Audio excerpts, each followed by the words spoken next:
எல்லாம் ஓரம் கட்டிவிட்டு நம்முடைய வாலிபர்கள், இன்றைய சமுதாயத்துடைய வாலிபர்கள் சீரழிவுகளுக்கு தான் முன்னுரிமை கொடுத்துக் கொண்டு இன்றும் வாழ்ந்து கொண்டிருக்கின்றார்களே.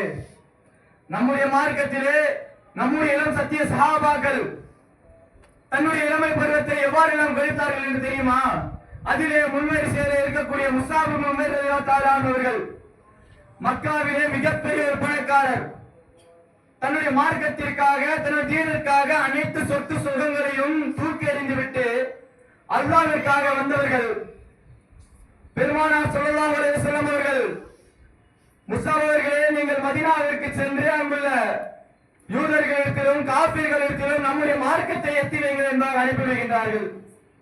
அவ்வாறு கேட்ட முஸ்அப் அவர்கள் மதீனாவுக்கு சென்று சரியாக ஒரே வருடத்திலே மீண்டும் திரும்பி வந்து, யா ரசூலுல்லாஹ், மதீனாவிலே இருக்கும் ஒவ்வொரு வீட்டிற்குள் இஸ்லாம் புகுந்து விட்டது என்பதாக கூறி உஹது போரிலே கலந்து தன்னுடைய உயிரை அல்லாஹ்விற்காக கொடுத்தார்கள்.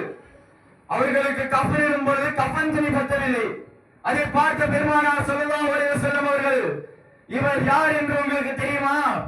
இவர் யார் என்று உங்களுக்கு தெரியுமா என்று கேட்டுவிட்டு சொன்னார்கள், மக்காவிலே இவர் ஒரு வீதியிலே நறுமணம் பூசிவிட்டு நடந்தால் 4 வீதிக்கு பிறகு கூறுவார்கள், முஸ்அப் வந்து கொண்டிருக்கின்றார், முஸ்அப் வந்து கொண்டிருக்கின்றார் என்பதாக கூறுவார்கள். அந்த அளவுக்கான மிகப்பெரிய ஒரு பணக்காரராக இருந்தவர். அல்லாஹ்விற்காக தன்னுடைய மார்க்கத்தை எத்தி வைக்க வேண்டும் என்பதற்காக அனைத்தையும் தூக்கி எறிந்து விட்டு வந்தவர்கள். இன்று இவருக்கு கஃன் துணி பற்றாக்குறையாக ஆகிவிட்டது என்றால் கூறி கண்ணீர் வடித்தார்கள். அதே போன்று செய்து இப்னு சாபித் அவர்கள் தன்னுடைய இளம் வாலிப வயதிலேயே கல்வியினுடைய வீரியம் எந்த அளவுக்கு என்னன்னு சொன்னால், சரியாக 19 நாட்களிலே ஒரு மொழியை கற்றுக்கொண்டு மீண்டும் திரும்பி வந்தார். உமர் ரலியல்லாஹு அவர்கள் காலம் செல்கின்றது, உஸ்மான் ரலியல்லாஹு அவர்கள் காலம் வருகின்றது. அப்பொழுது குர்ஆன் தொகுப்பதை ஒன்றாக தொகுக்க வேண்டும் என்ற ஒரு முயற்சியில் ஈடுபடும் பொழுது ஸைத் இப்னு சாபித் அவர்கள் சென்று, ஸைத் இப்னு சாபித் அவர்களே, இந்த குர்ஆன் தொகுப்பதை நீங்கள் ஒரே தொகுப்பாக ஆக்க வேண்டும் என்று கூறும்போது அவர்கள் கூறுகின்றார்கள், அமீருல் முஃமினீன் அவர்களே, என்னை நீங்கள் மலையை வளைக்க சொன்னாலும் வளைத்து விடுவேன், மலையை உருக்க சொன்னாலும் உருக்கி விடுவேன், ஆனால் இந்த குர்ஆனை நான் ஒருபோதும் ஒன்று திரட்ட மாட்டேன் என்று கூறி மறுத்து விடுகின்றார்கள். அமீருல் முஃமினீன் உஸ்மான் அவர்கள் கூறுகின்றார்கள், நீங்கள் இந்த குர்ஆனை ஒன்று திரட்டவில்லை என்றால் நம்முடைய இந்த புனித மார்க்கமான இஸ்லாமும் அல்லாஹ்வுடைய கலாமானது வேதமும் குழப்பத்தால் சூழப்பட்டு விடும் என்று கூறிய பிறகுதான் அந்த குர்ஆனை தொகுத்தார்கள்.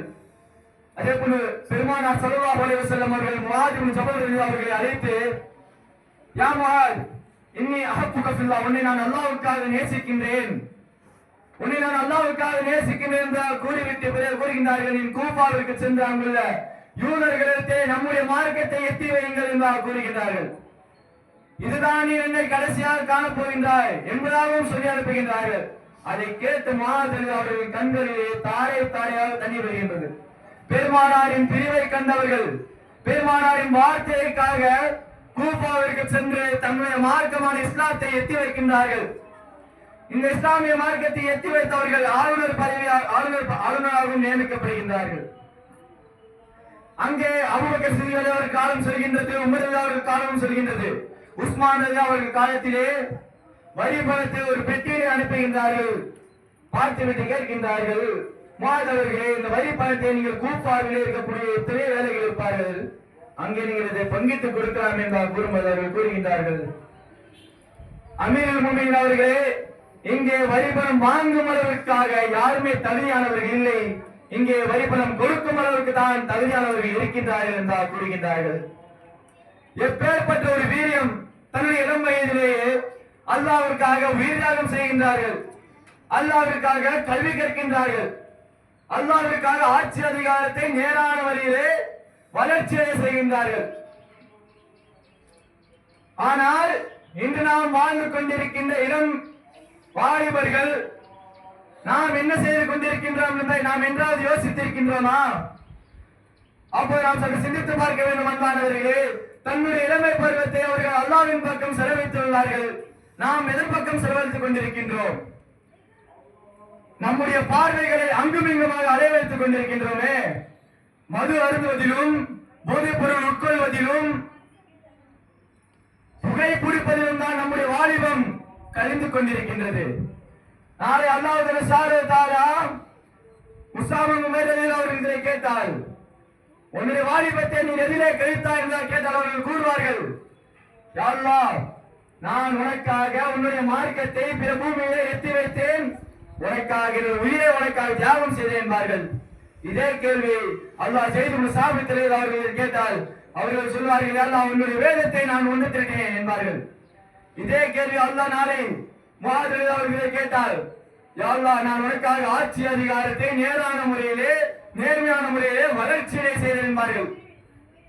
இதே கேள்வி நாளை அல்லாஹ் நம்மிடத்திலே கேட்டால் எத்தகைய பதில் வைத்திருக்கின்றோம்?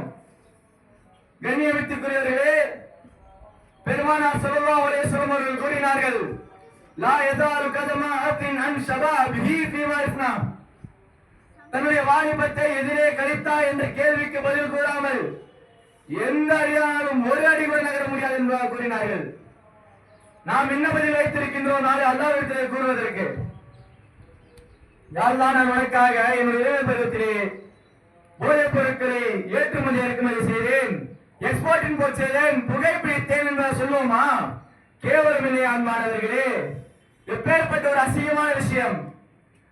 நம்முடைய மார்க்கத்தில், இஸ்லாமிய மார்க்கத்திலே வாழ்ந்து கொண்டிருக்கின்ற நாம் இது போன்ற அசிங்கமான கேவலமான விஷயங்களுக்கு ஈடுபட்டுக் கொண்டிருந்தால் நமக்கு பின்னால் வரக்கூடிய சமுதாயம், நமக்கு பின்னால் வரக்கூடிய வாலிபர்கள், இளைஞர்கள் எதனை நோக்கி செல்வார்கள் என்பதை சற்றாக சிந்தித்து பார்க்கின்றோமா?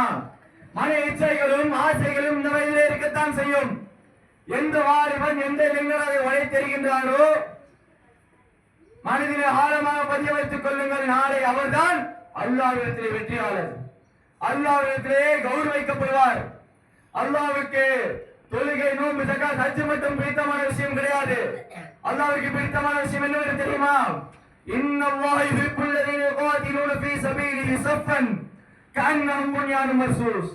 நிச்சயமாக அல்லாஹ் இவர்களை நேசிக்கிறான் என்றால் அவனுடைய பாதையிலே அவனுக்காக முன்வரிசை நின்று போரிட்டு கொல்லப்படுபவர்களை தான் அவன் நேசிக்கின்றான். நாம் இன்று எதற்காக முன்வரிசையில் இருக்கின்றோம்? சினிமா தியேட்டர்களிலே டிக்கெட் வாங்குவதற்கு முன்வரிசையில் இருக்கின்றோம். வைன் ஷாப்புகளிலே பிராந்தி பொருட்கள் வாங்குவதற்கு முன்வரிசையில் இருக்கின்றோம். பொட்டி கடைகளிலே புகை சிகரெட் வாங்குவதற்கு முன்வரிசையில் இருக்கின்றோமே. இது எவ்வளவு பெரிய கேவலம்! நம்முடைய சமுதாயத்திற்கு எவ்வளவு பெரிய பின்னடைவை ஏற்படுத்தும் என்றால், முஸ்லிம் சமுதாயத்தை வெளியே மாற்றுகிற சமுதாயம் இவர்கள் என்றால் இப்படித்தான், இவர்கள் மது அருந்தக்கூடியவர்கள் தான், இவர்கள் புகை பிடிக்கக்கூடியவர்கள் தான் என்ற ஒரு கண்ணோட்டத்திற்கு நாமே ஆக்கி விடுகின்றோம். இஸ்லாமியர்கள் என்றால் யார்?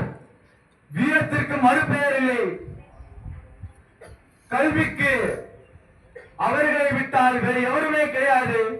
ஆட்சி அதிகாரத்தை நேர்மையான முறையிலும் நேரான வழியிலும் இஸ்லாமியர்களை விட்டால் வேறு யாரால் வழிநடத்த முடியும்? நாம் இன்று இளைஞர்களாக வாழ்ந்து கொண்டிருக்கின்றோம். ஆனால் அத்தகைய இளைஞர்களாகி நாம் நம்முடைய பாதையை, நம்முடைய வாழ்க்கையை, நம்முடைய இளமை பருவத்தை அல்லாஹ்வின் பக்கமே வைத்துக் கொள்ள வேண்டும். உங்களுக்கு மீண்டும் நினைவூட்டுவதற்காக ஆசைகளும் மனைச்சலாலும் சூழப்பட்ட வயதுதான் இந்த இளம் வயது. அல்லாஹ்விற்காக தன்னுடைய பாதையை மாற்றுபவர்கள் ஒருபோதும் தோல்வியடைய மாட்டார்கள். நம்முடைய பாதையை அல்லாஹ்விற்காக, நம்முடைய உயிர் உடைமைகள் அனைத்தையும் அல்லாஹ்விற்காக, அல்லாஹ்வின் பாதையிலே தியாகம் செய்வதற்கு எல்லாம் வல்ல அல்லாஹ் சுப்ஹானஹு வ தஆலா அருள் புரிவானாக என்று கூறுவதாக என்னுடைய உரையை முடித்துக் கொள்கின்றேன். வாஹிரு தஅவானா அல்ஹம்துலில்லாஹி ரப்பில் ஆலமீன்.